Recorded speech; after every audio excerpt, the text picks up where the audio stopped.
જય Shri Krishna. GNFC ladies club 2026 અને 27નું નવું વર્ષ આજે 5 જૂન એન્વાયરમેન્ટ ડેથી શુભ શરૂઆત થઈ ગઈ છે.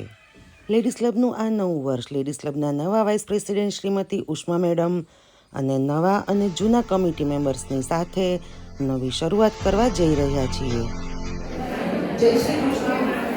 આદરણીય president madam, vice president madam, advisory committee તેમજ અન્ય કમિટી અને આપ સૌનું તેમજ આજના કાર્યક્રમમાં આપની વચ્ચે ઉપસ્થિત મહેમાનગણોનું આજના વિશ્વ પર્યાવરણ દિવસે આ સુંદર કાર્યક્રમમાં સ્વાગત છે. વિશ્વ પર્યાવરણ દિવસની આપ સૌને હાર્દિક શુભકામનાઓ. પર્યાવરણ આપણું જીવન છે. શુદ્ધ હવા, સ્વચ્છ પાણી, હરિયાળી વૃક્ષો અને પ્રકૃતિનું સંતુલન આપણા સુખી અને સ્વસ્થ જીવન માટે અત્યંત જરૂરી છે. આજે વિશ્વ પર્યાવરણ દિવસથી આપણી લેડીઝ ક્લબનું લેડીઝ ક્લબના આ નવા વર્ષની શરૂઆતમાં આપણે સ્વાગત કરીએ આપણા નવા વાઇસ પ્રેસિડેન્ટ શ્રીમતી ઉષ્મા મેડમ પરીખનું. હવે હું વિનંતી કરું છું આપણા લેડીઝ ક્લબના નવા વાઇસ પ્રેસિડેન્ટ શ્રીમતી ઉષ્માબેન પરીખ કે તેઓ મંચ પર પધારી પોતાના પ્રેરણાદાયી શબ્દોથી આપણને સંબોધિત કરે.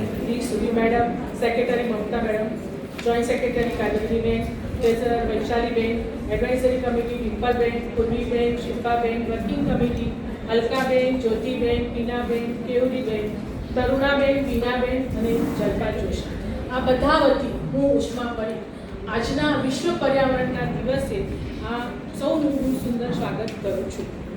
આપણે બધાને સંબંધો બધાના બંધાય છે, પરંતુ અમુક જ સંબંધ દિલમાં રહે છે, ખાસ કરીને મિત્રતાના સંબંધો. અને આ જ એક લેડીઝ ક્લબ છે કે જે મિત્રતાથી ભરેલું છે. સંબંધો કદાચ નસીબથી નથી મળતા, પરંતુ મિત્ર નસીબથી મળે છે. અને હું પણ એમાં એક નસીબદાર છું કે જેને મને આટલો બધો પહોળો વર્ગ મિત્રતા તરીકે મળ્યો. બીજું, લેડીઝ ક્લબ એ માત્ર ક્લબ નથી, અહીં ઘણી મિત્રતા, સર્જનાત્મકતા અને સામાજિક જોડાણ સાથેનું સંબંધ પણ આ એક પ્લેટફોર્મ પૂરું પાડે છે.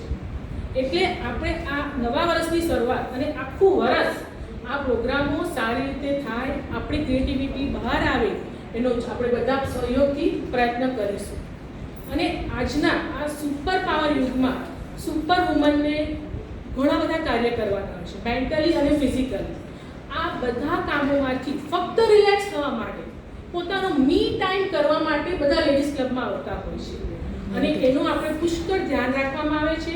માત્ર એન્ટરટેનમેન્ટ નહીં, પણ ઇન્ફોર્મેટિવ બી ઇન્ફોર્મેશન આપી એવી આપણી લેડીઝ ક્લબની એક પ્રયત્ન રહ્યો હોય છે. અને આ વર્ષે પણ આપણે આ પ્રણાલી આગળ વધારીશું. આજે ફક્ત પર્યાવરણ દિવસ ઉજવવા આપણે નથી ભેગા થયા, પરંતુ આપણી પ્રકૃતિ સાથેની કેટલીક નૈતિક ફરજો છે, એ ફરજો બી આપણે મગજમાં રાખવી જોઈએ. જેવી રીતે કે નાના નાના આપણા પ્રયત્નો પણ મોટો સિંહ ફાળો એક પર્યાવરણ સુધારવામાં આપશે. એક એક્ઝામ્પલ આપણે લઈએ કે પાણીની બોટલ આપણે જો ઘરેથી કેરી કરીશું તો પ્લાસ્ટિકની બોટલનો બચાવ થશે. બહુ નાનો છે, પરંતુ આ ઘણી બધી પ્લાસ્ટિકની બોટલો બચાવશે. આપણે આપણા જે દરિયામાં નદીમાં પધરાઈએ છીએ ધાર્મિક પુસ્તકો, ફૂલો, એનાથી ઘણું બધું પ્રદૂષણ વધે છે. આપણે ફક્ત એક નાનો જ ઉપાય કરવાનો છે. બાજુમાં પડેલા કુંડા કે કુંભમાં મૂકી દઈએ તો બી નદી નાળાનો પુષ્કળ એનું જે દૂષણ છે બધું બચી જશે.